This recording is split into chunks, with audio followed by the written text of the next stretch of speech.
Pension के लिए work charge सेवा अवधि कंसीडर करने का मामला। सुप्रीम कोर्ट के आदेश के बाद वित्त विभाग का स्पष्टीकरण। वित्त विभाग ने कर्मचारी के वर्क चार्ज सेवा अवधि को पेंशन व अन्य रिटायरमेंट बेनिफिट्स के लिए गिने जाने को लेकर जारी की अधिसूचना। हिमाचल प्रदेश में कर्मचारियों के वर्क चार्ज सेवा अवधि को पेंशन के लिए गिना जाएगा। इस बारे में सुप्रीम कोर्ट ने भी एक मामले में आदेश पारित किए थे। अब सुप्रीम कोर्ट के आदेश के अनुरूप हिमाचल सरकार के वित्त विभाग ने इस संबंध में कार्रवाई की है। वित्त विभाग की तरफ से सभी संबंधित को पत्र के जरिए आगामी कार्रवाई से अवगत करवाया गया है। वित्त विभाग ने पत्र में कहा है कि उनके पास इस मामले में विभागों से विभिन्न प्रकार के रेफरेंस आ रहे थे। ऐसे में वित्त विभाग ने कुछ बिंदुओं को लेकर स्थिति स्पष्ट की है। वित्त विभाग ने कहा है कि कर्मचारी विशेष के नियमित होने पर उसकी तरफ से दी गई वर्क चार्ज सेवा अवधि को पेंशन व अन्य रिटायरमेंट बेनिफिट्स के लिए गिना जाएगा।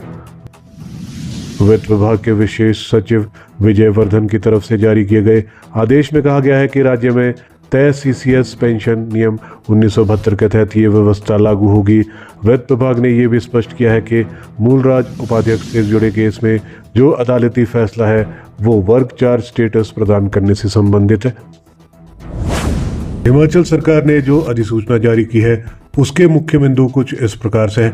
पहला, वर्क चार्ज सेवा और नियमितीकरण। किसी कर्मचारी द्वारा वर्क चार्ज के रूप में दी गई सेवा उसके बाद नियमित होने पर पेंशन सेवानिवृत्ति लाभों के लिए सीसीएस पेंशन रूल्स 1972 के अनुसार मान्य होगी। मूलराज उपाध्याय केस का प्रभाव। इस निर्णय के अनुसार वर्क चार्ज स्टेटस देते समय कर्मचारी को सरकारी न्यूनतम ग्रेड के टाइम स्केल वेतन में रखा जाएगा। इसके अलावा इंक्रीमेंट नहीं मिलेगा। वर्क चार्ज कर्मचारी को कोई भी वेतन वृद्धि नहीं मिलेगी, उसे केवल न्यूनतम वेतनमान मिनिमम ऑफ टाइम स्केल ही मिलेगा। पूर्ण लाभ कब मिलेंगे? वर्क चार्ज कर्मचारी को सभी नियमित कर्मचारियों के लाभ केवल नियमित होने के बाद ही मिलेंगे। इसके अलावा क्लास 3 और क्लास 4 के दैनिक वेतन भोगी कर्मचारी वर्क चार्ज स्टेटस पाने के हकदार होंगे। वित्त विभाग से सभी प्रशासनिक सचिवों को इस बारे में आदेश के जरिए सूचित किया गया है। उल्लेखनीय है कि हिमाचल प्रदेश में कर्मचारियों से जुड़े मसलों में अदालती आदेश के बाद लाभ दिए गए हैं। वन विभाग में क्लास 4 कर्मचारी ने दिहाड़ीदार के रूप में 8 साल का कार्यकाल पूरा किया था। इस प्रकार वन विभाग का कर्मचारी 1 जनवरी 2002 से वर्क चार्ज स्टेटस का पात्र हो गया था। वहीं विभाग ने उसे वर्क चार्ज का स्टेटस न देकर 14 साल तक लगातार दिहाड़ीदार ही रखा। मामला हाईकोर्ट में पहुंचा और वहां से कर्मचारी के हक में फैसला आया। वन विभाग के कर्मचारी को हाईकोर्ट के आदेश से वर्ष 2002 से वर्क चार्ज स्टेटस और नियमितीकरण के साथ ही उससे उपजे सेवा लाभ 7.5% ब्याज सहित प्रदान करने के आदेश हुए थे। इसी तरह का एक मामला बागवानी विभाग का भी था। वहां पर भी हाईकोर्ट के दखल के बाद कर्मचारी को तय लाभ मिले थे।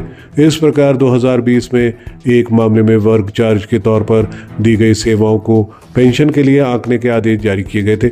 मामला ग्रामीण विकास विभाग का था और कर्मचारी वहां चालक के पद पर था।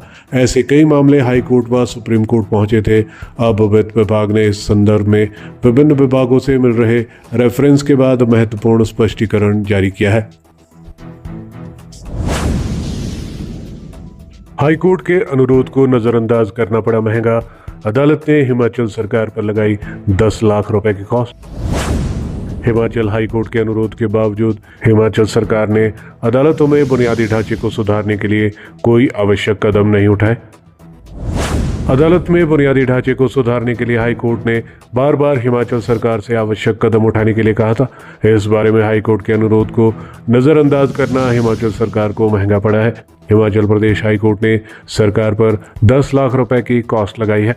यही नहीं, हाईकोर्ट के मुख्य न्यायाधीश न्यायमूर्ति गुरमीत सिंह संधावालिया की अगुवाई वाली खंडपीठ ने हिमाचल सरकार के वित्त विभाग के अफसरों को कई सख्त निर्देश भी जारी किए हैं।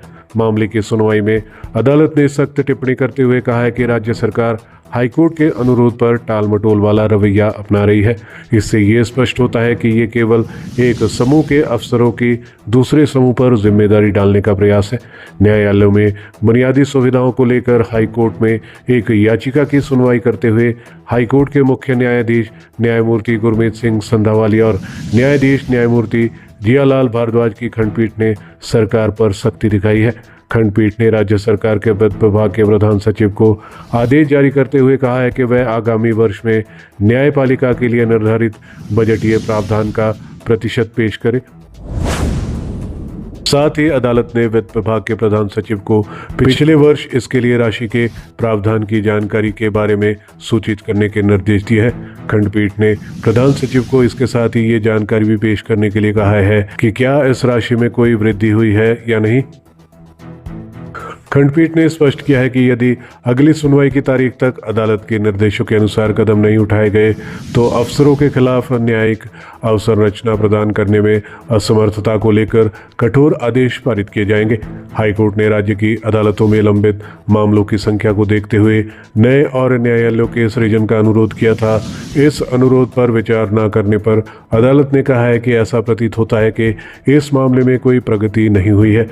यही नहीं, केंद्रीय विधि मंत्रालय ने भी बार बार एनडीपीएस के लंबित मामलों से निपटने के लिए विशेष न्यायालयों के गठन का अनुरोध किया है।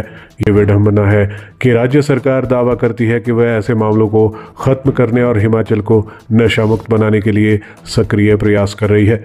हाईकोर्ट ने कहा है कि सरकार के रवैये से ये स्पष्ट है कि ये खोखले वादे हैं जो पूरे नहीं होंगे। एनडीपीएस अधिनियम के तहत बढ़ते मामलों से निपटने के लिए अवसंरचना को बढ़ाने के लिए कोई प्रभावी कदम नहीं उठाए गए हैं। अदालत ने कहा कि विशेष न्यायालयों का गठन आवश्यक अवसंरचना के बिना नहीं किया जा सकता। राज्य सरकार को इस आवश्यकता से भलीभांति अवगत होना चाहिए। सरकार ये अपेक्षा नहीं कर सकती कि बढ़ती जनसंख्या, बढ़ते मामले और सक्रिय याचिकाकर्ताओं को उसी अवसंरचना से निपटना पड़े जो 20 वर्ष पहले बनाई गई थी। दुर्भाग्यवश राज्य सरकार इस उम्मीद पर खरा उतरने और आवश्यक अवसंरचना प्रदान करने में विफल रही है। ऐसे में राज्य सरकार पर 10 लाख रुपए की कॉस्ट लगाई जाती है।